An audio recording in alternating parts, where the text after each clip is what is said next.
अन्न संतर्पण, अपूर्व मोदक नैवेद्य, रंगपूजा, पुष्पपूजा, दीप आराधना, रात्री पूजा अशा विविध सेवा व पूजा यावर्षी आम्ही जीएसटी सार्वजनिक गणेशोत्सव समिती राम मंदिर वडाळा येथे साजरा करण्याचा संकल्प केला आहे। शनिवार दिनांक 7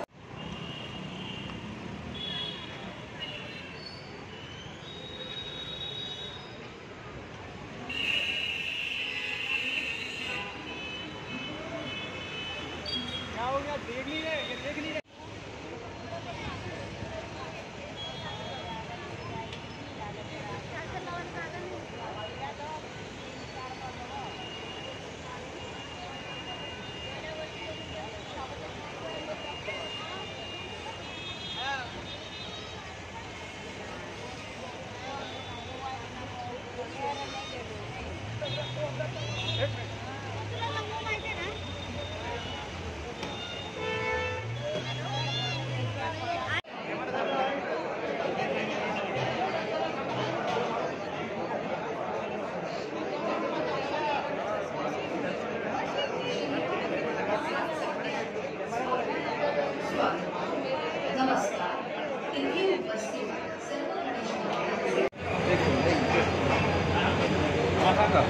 सर तुमचं नाव?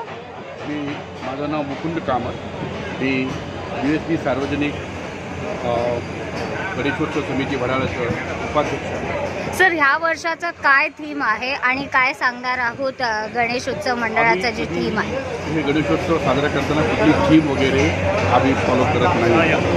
वर्षांप्रतीप्रमाणे आपण सगळं उत्सवाचं सगळं अंग त्याचप्रमाणे आम्ही साजरी करतो आणि आपलं इकडचं वैशिष्ट्य म्हणजे सकाळ संध्याकाळपर्यंत सगळी पूजा शास्त्रोक्त आणि शास्त्रात दिलेल्या नियमाप्रमाणेच होतात। कुठेही आपले शास्त्राच्या बाहेरचं कुठलीही गोष्ट आपण इथे करत नाही।